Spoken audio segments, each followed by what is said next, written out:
सुवर्णपुर सहर गोकर्णेश्वर पड़ारू जड़े युवती को निशाशक्त कर असादाचरण करने तथा अनैतिक कार्यकलाप संपृक्त थिबा अभियोग में टाउन थाना पुलिस दुई जन युवकों को गिरफ्त कर कोर्ट चालाण कर सहर गोकर्णेश्वर पड़ा रास्तार निशाशक्त युवती को पुलिस उद्धार कर पीसीआर वैन रे नहीं जिला मुख्य चिकित्सालय में भर्ती करथिला। निशा फांकिबा परे युवती बयान को आधार कर युवती को असादाचरण करथिबा अभियोग में पुलिस सहर दुई जन युवकों को गिरफ्त कर court चालाण करिछि।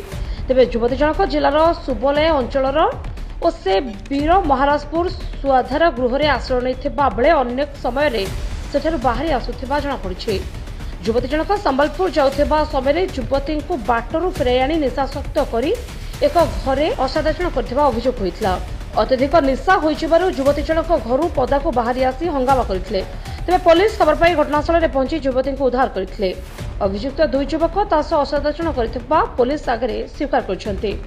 Police violation of immoral traffic act और भारतीय पिंगल आईन 372 धारा एक मामला रुजु कर अभियुक्त मान कोर्ट चालाण करिछि। अभियुक्त दुई जन सहर स्वेच्छासेवी बोलाउथिबा गणेश साहू और विद्युत विभाग जड़े जंत्री शशिकांत सेठी बोली पुलिस सूचना दी।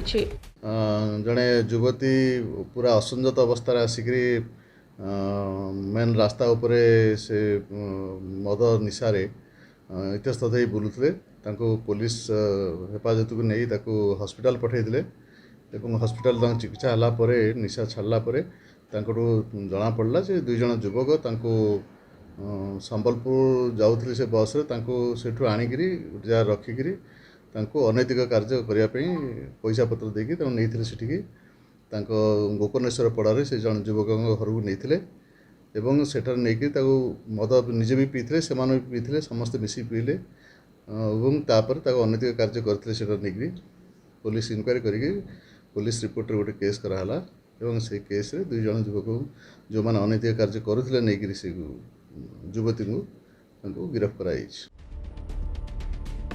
ब्यूरो रिपोर्ट दृष्टि न्यूज।